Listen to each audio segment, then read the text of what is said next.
about churches where leaders have walked away with all the money and have ripped off the church. I am tired of hearing about churches where leaders have fallen into adultery. I'm tired of churches where sin runs rampant but is hidden by a mask of piety. I am tired of hearing about churches that have all kinds of wickedness and immorality. Churches that are more focused upon politics and gaining power in this worldly kingdom than they are in transforming their lives into Jesus. I know there's an election coming up in 5 months, and I do not trust any pastor who will stand up and tell you, and I don't care which candidate it is, that is God's chosen and anointed one, because that is merely the cult of the emperor coming back. Where it appears that little local meetings may have died, believe me, there is a resurrection in the future where we will be together again. But until that time, we as a church must have hope and endure the difficult times, even as the Thessalonians endured their difficult times.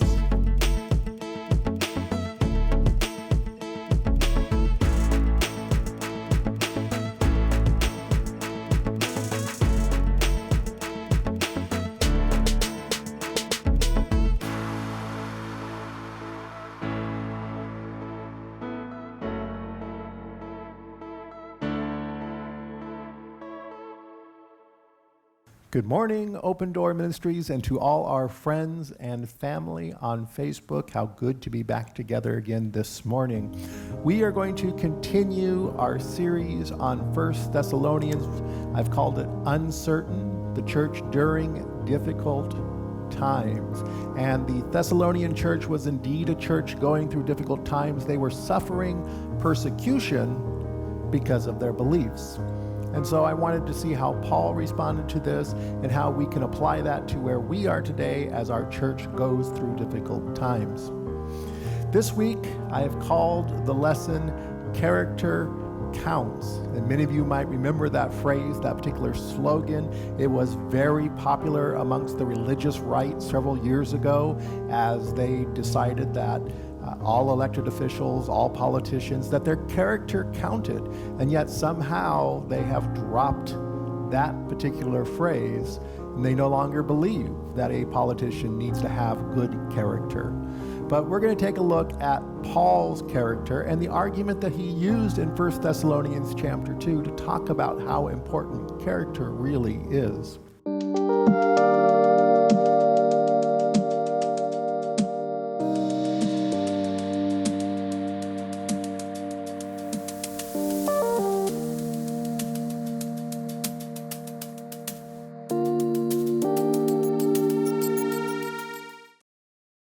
All right, Scamvangelists. Here I go. I'm going to talk about Scamvangelists. Now, I got to tell you, every time I talk about Scamvangelists and some of these people that I name out names, I get emails or I get comments on my blog or upon our websites and things like that telling me what a horrible person I am for attacking such a wonderful man of God.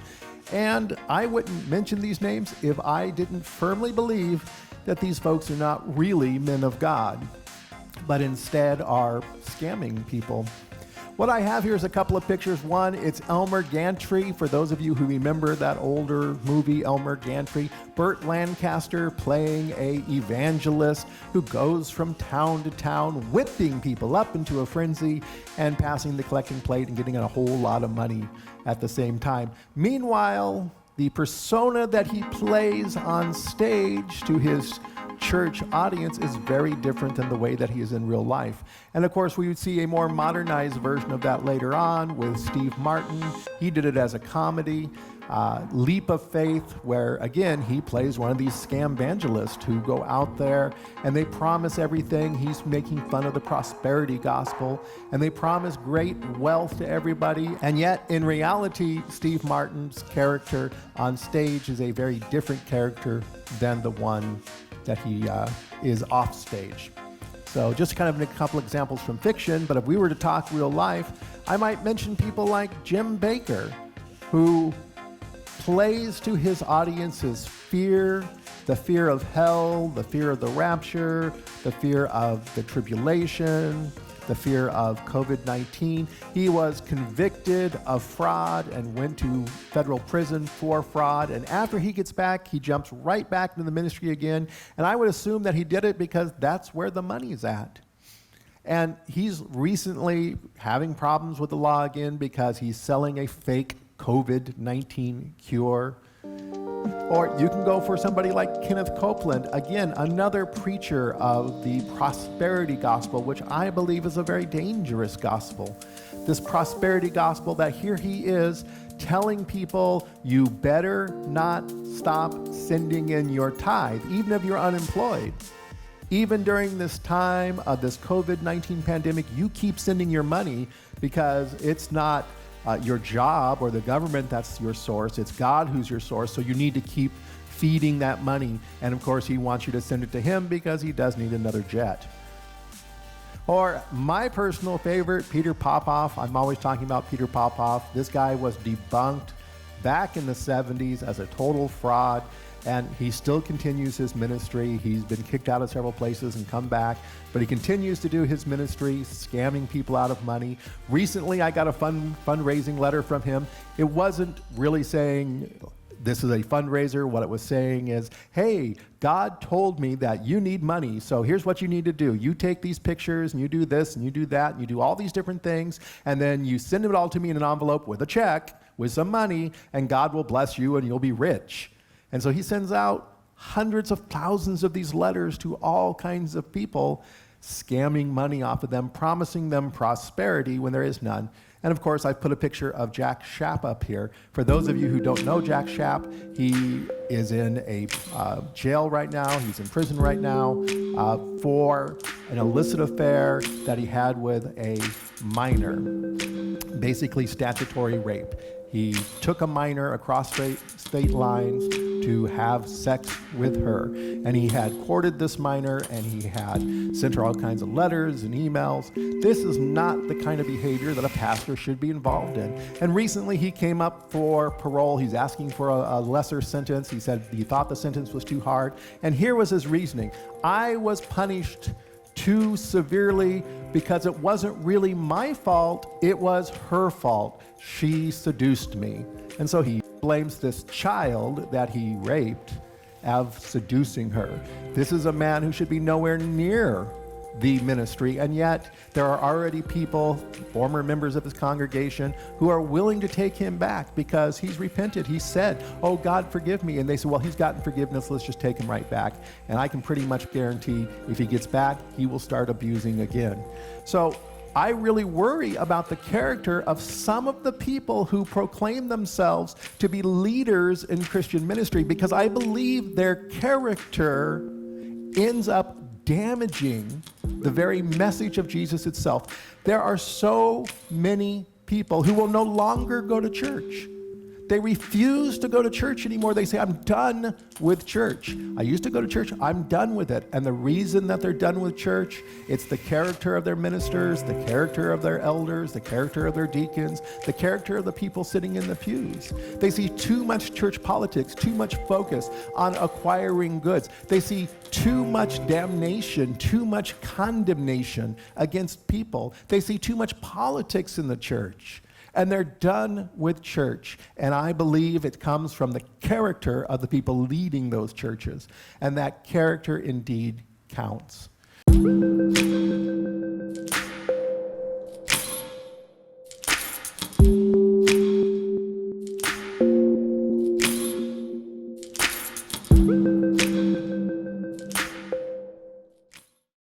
Now, let's talk about the Thessalonian church. Now, the Thessalonian church was being persecuted. They were being persecuted for their message because they were considered bad citizens of the city. They were considered bad citizens of the empire. And so they were being persecuted. And part of that persecution was an attack against character. The character of Paul, the character of Silas, and the character of the Thessalonian Christians were being called into scrutiny. They were saying that these folks, they're fakes, they're just trying to take your money, they're trying to take advantage of you, they just tell you what you want to hear, they're trying to impress you with their fancy words. You've been scammed. And all of you guys who fell for it, you're stupid because you fell for it. You fell for a bunch of scam artists. And so Paul needs to respond to these criticisms that are coming against the Thessalonians, these criticisms that they're hearing about him. Now, it was not uncommon in the Roman Empire at this time that there were itinerant teachers, these traveling teachers who would go from place to place, and they would try to gather crowds, and they would try to gather followers, and they would try to gather money. And they would pretty much go out there and they would say things that would get the crowd all riled up and make them get all excited. They were sort of the Elmer Gantries of their time. They went out there to hype up crowds, to entertain crowds rather than to actually teach crowds. And the same with some philosophers. There were some traveling philosophers who went around and they told people what they wanted to hear so that they could gather a following and, of course, gather pay along with it. So the real question is, and this ends up going out to a lot of people who are ministers or who want to be ministers, or even to the average person sitting in a pew. What is your ethos? And when we talk ethos, it's not just what are your ethics. When I use the word ethos, I'm talking about what is your character, but also how do you live that character out in your everyday life? What is your ethos? What's your character? How do you live in everyday life? How do you live not only when you're on the stage in front of people, but how do you live when you're off that stage as well? Because the way you live, what your ethos is, will affect the gospel and how successful your ministry truly is. So in 1 Thessalonians chapter 2, verses 1 through 2, this is what Paul says. You yourselves know, brothers and sisters, that our coming to you was not in vain. But though we had already suffered and been shamefully mistreated at Philippi, as you know, we had courage in our God to declare to you the gospel of God in spite of great opposition. Now, just a couple of things I want to point out about this. One is the word vain. Paul says, we did not come to you, and it was not in vain, that we didn't come to you in vain. And there's two possible meanings for this word vain. When you look at the word vain all throughout the Old Testament, all the Hebrew words, and you look at it in the New Testament, all of the Greek words, usually it's a translation of either a Hebrew or Greek word that means either nothing or worthless or emptiness. And it can have two possible meanings. One, it can be like conceit, self-conceit. I did it for selfish reasons. I did it for greed. I did it for my own personal profit. I did it to make myself look good. I did it so people would flatter me. Those are all considered worthless and empty things. In the book of Ecclesiastes, Solomon writes about all the things that are empty, that it's all vanity of vanity. It was all this greed, all of this personal profit, wealth, the flattery of people, popularity. All these things are considered vain or empty or nothing. So in one sense, Paul could be saying that. If this is a continuation of his thought from the previous chapter, then he's basically saying, I didn't come in self-conceit. Or we could say that it is that that his coming was not in vain, that the Thessalonians had produced fruit, that they had grown, that they had changed, they had transformed, that his ministry was not in vain. There was an actual real result in that they had changed and transformed into the image of Christ. So we can go either way on this, that Paul is not being conceitful, or that his ministry was very successful. Could be a combination of both. I'll leave that up to you to decide which one you think fits better. So Paul says, I didn't come in vain. And you know that I was shamefully mistreated. Now, I'm sure the Thessalonians by this time had heard that he was pretty much run out of Philippi and that there was a lot of opposition to him there, especially by the members of the Jewish community in Philippi. So he was shamefully treated in that area, and he had probably heard it. And there were probably rumors going around about Paul about what kind of person he was, that he was a rabble-rouser, that he caused trouble, that he wasn't a good citizen, that he wasn't a good Roman. So he had sort of a reputation following him, and probably at this time the Thessalonians had heard it. And when Timothy came to talk to the Thessalonians, they probably asked him about it. But Paul is reminding them, you know this is what happened. And he goes on to say, For our appeal does not spring from deceit or impure motives or trickery, but just as we have been approved by God to be entrusted with the message of the gospel, even so we speak not to please mortals, but to please God who tests our hearts. Paul is basically telling the Thessalonians, look, I know there's some opposition that I had in Philippi. People trashed my reputation there. I'm sure you've heard about it. But I'm telling you, I came to you, and I didn't come to deceive you. I didn't come with some kind of impure motives. I'm not here to trick you. I'm not here to get your money. I'm not here to draw a crowd. I'm not here to become popular. But I'm here not to please you, but to please God, because God sent me here. That's my motive for coming. They've attacked my character. They've attacked my ethos, but I'm telling you, this is why I'm here. And I would say, by looking at some of the things that Paul references in here about deceit, impure motives, trickery, trying to please other people, that he's probably a very well-read, very educated individual.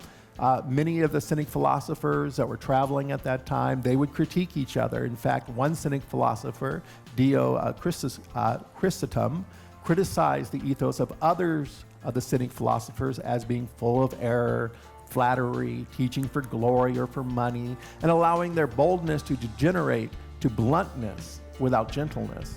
And so it was common for people to criticize that, hey, you're only doing this. You're only traveling around and teaching because you're trying to make money and become popular, or you're only traveling around and sharing this philosophy because you're trying to make money and be popular. That's the only reason you're doing this. And that was a huge critique, and I'm sure Paul probably knew about these critiques, and he felt that he was being critiqued in the same way. And he tells the Thessalonians, he reassures them, this is not why I'm doing this.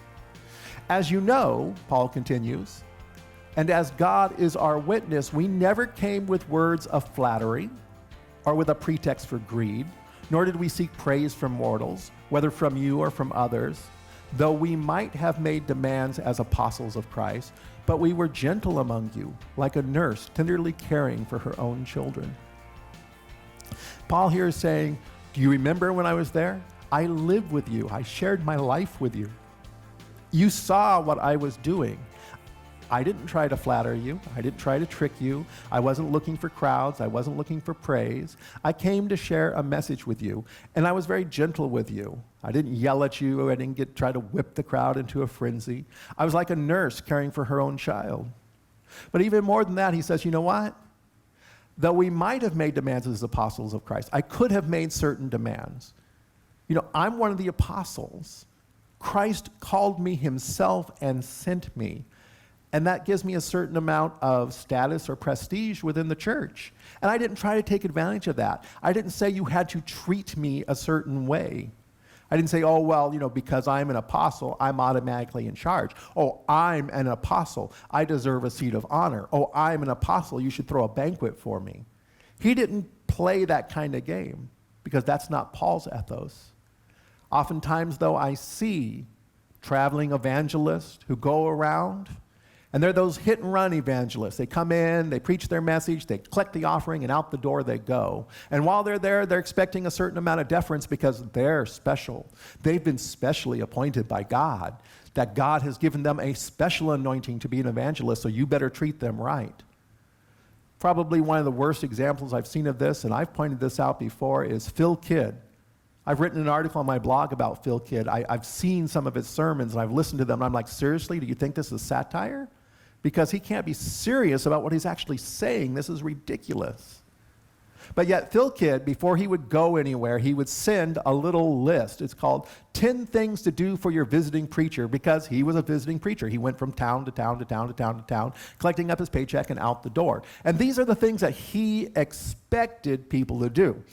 Number one on his 10 items here on this list, 10 things to do for your visiting preacher. If funds are tight, start taking special offering ahead of time. In other words, you better have the full payment when I show up. I don't want to have to wait around for you to go to people and say, hey, can I get a little extra dollars? We're a little short on Phil's offering.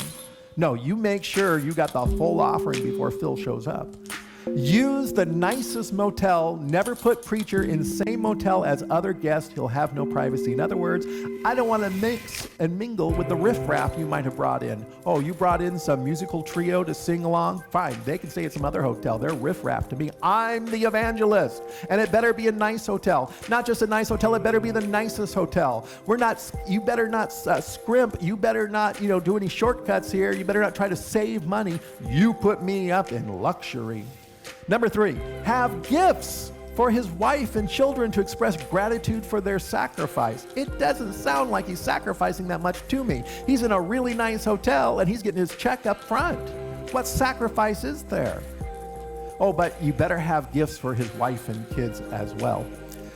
Number 4, mail his expense check prior to the meeting. Don't just divide up his offering at the end of the meeting. In other words, hey, I got to put gas in the car, or buy my plane ticket, or my train ticket, or whatever I need to buy. You need to pay for that in advance, because I don't want to have any out-of-pocket expense, because I don't trust that you're going to reimburse me.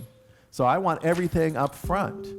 Number 5, all the love offerings should go to the preacher, not after motel and food expenses deducted. In other words, when you take up that love offering, when everybody throws into that collection plate, I get it all. And you're going to also pay out of your church funds for anything else. I get all the love offering. Make your eating schedule fit his. Take him to restaurants he likes best. In other words, I want to eat at very particular times, and you will accommodate me. I won't try to match up to your schedule. You will accommodate me. And you're going to take me to restaurants I like. Yeah, you may have a church member who owns that little diner down the street and who's more than willing to feed me every day for free, and it's not going to cost the church anything, and it's going to save money. But I don't like that kind of food. In fact, I prefer a little fine dining, so you better take me where I like to go. Number 7, if he flies in, don't let a half-retarded fruitcake pick him up at the airport and question him all the way to the motel. I asked for a rental car so I don't have to put up with it. In other words, I don't want to put up with the riffraff of the church. Look, I'm just there to do my hit-and-run evangelism. I'm going to stand up in front of them, rile them all up, get them all excited, empty out their pockets, take that collection plate and run. I don't actually want to invest my time or energy in getting to know anybody. I don't want to talk to them. You keep them away from me. They're all half-retarded fruitcakes anyway. Number 8, if he flies in, the church should supply him a nice car so he's not strained at the motel. By the way, I might need to go out and hit the liquor store or go some other places, so I need a car. Don't run the preacher around all day and expect him to be prepared for the service. Be at his disposal and leave him alone. In other words, I'm not going to go visit the sick, lay hands on them and pray for them. I'm not going to go meet the women's group. I'm not going to go do any of these other things. I'm here for one purpose only. I'm going to give that message in the evening. The rest of the day is mine. Don't you infringe upon it. That's all you paid for. I don't give you any extras. And by the way, you're at my disposal. So if I need something, I'll call you. You fetch and carry for me. And number 10, ask him if any of his clothes need to be dry cleaned. Many cleaners offer a one-day service. Hey, do my laundry for me too. By the way, there's a picture of him. I keep looking at that picture of him with his little rebel flag gloves and tie, and I'm just like going, what kind of idiot are you? Not only are you racist with your attire, but you are completely over-entitled here. You are the most entitled person I've ever heard. I don't care if you're an evangelist. You don't deserve some kind of kingly treatment for coming to my church. I know so many true servants of God who have served in small churches, many of them without pay, simply because they love God.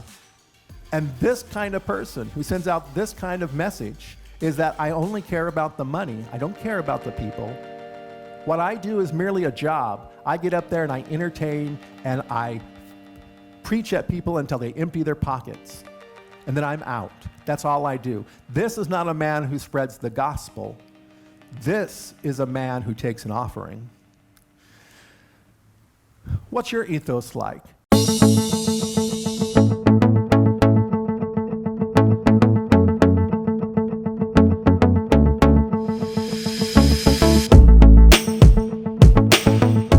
Leadership's character counts very much. And so does the congregation. I see too many career pastors who this is their job. And they sell and they sell and they sell one product after another. And they run the church like a business designed to create product and sell it. That's not the right ethos either. It's not a business. The church is not a business. You want to make a pastor happy? Show the character of Christ.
Would be feng shui. Feng shui. Feng shui. Shui.